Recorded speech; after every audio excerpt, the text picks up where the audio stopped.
They said he would never become anything, but they forgot one thing.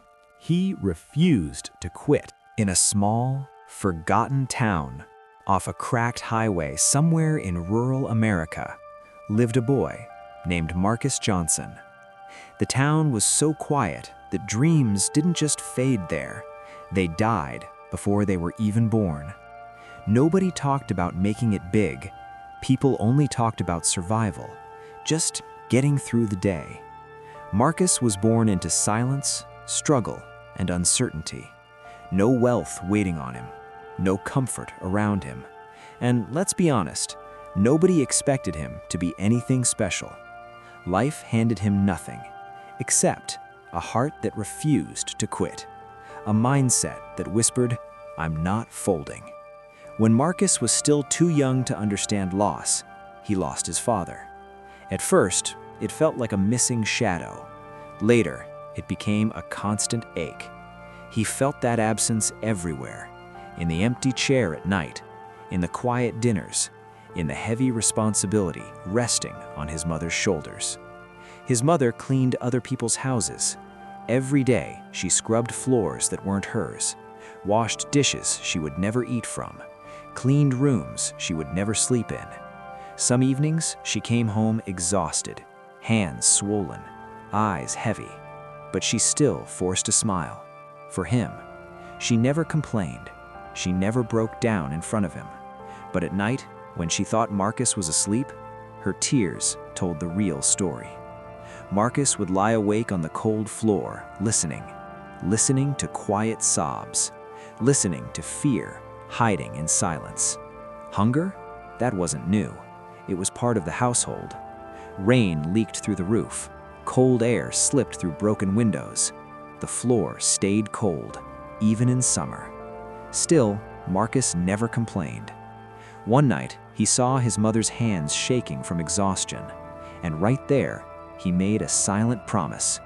I'm going to be her strength, no matter what. School wasn't any easier. Old clothes, shoes with holes, a backpack carrying more hope than books. Other kids laughed, pointed fingers, whispered slick comments. Teachers barely noticed him. To them, he was just another poor kid. Some classmates said it straight, "You'll never become anything." Those words, they burned.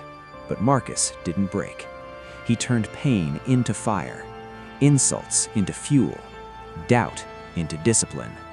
After school, while others were hanging out, Marcus worked.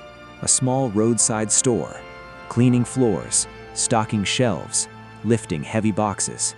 The pay? Small, almost unfair. But he gave most of it to his mother and saved a little for second-hand books.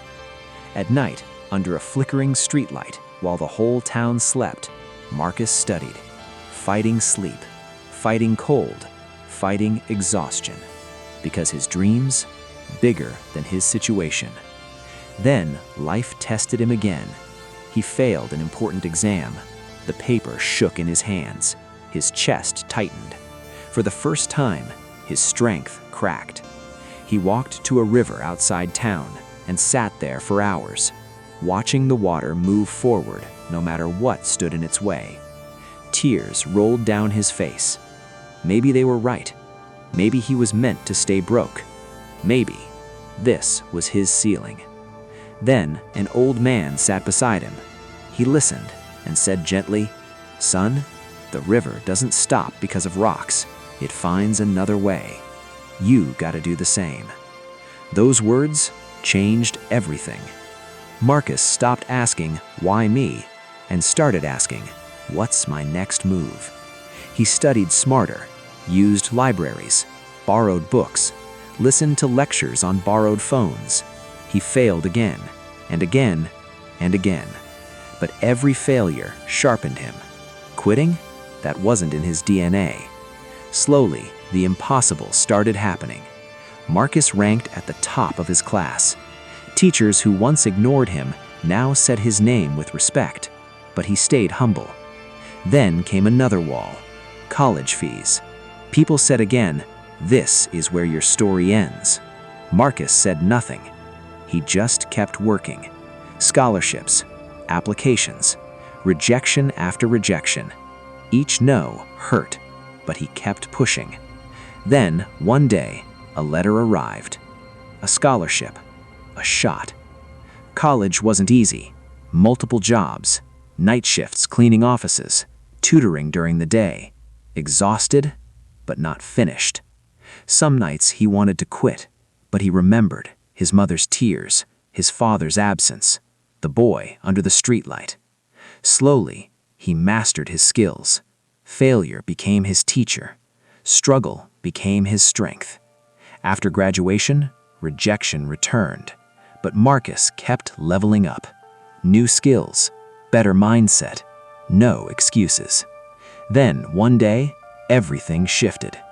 A job offer, not just income, hope. Years passed. The boy who had nothing rose into leadership, respect, stability, dignity. But his biggest flex wasn't the paycheck. It was building his mother a strong house. No more leaking roof, no more cold nights, no more silent tears. Just peace and a smile that said, "We made it."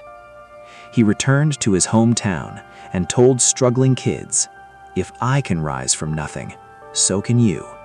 Marcus Johnson proved one powerful truth. Success isn't about where you start, it's about what you refuse to quit on. Because sometimes, the ones who start at the bottom end up on top.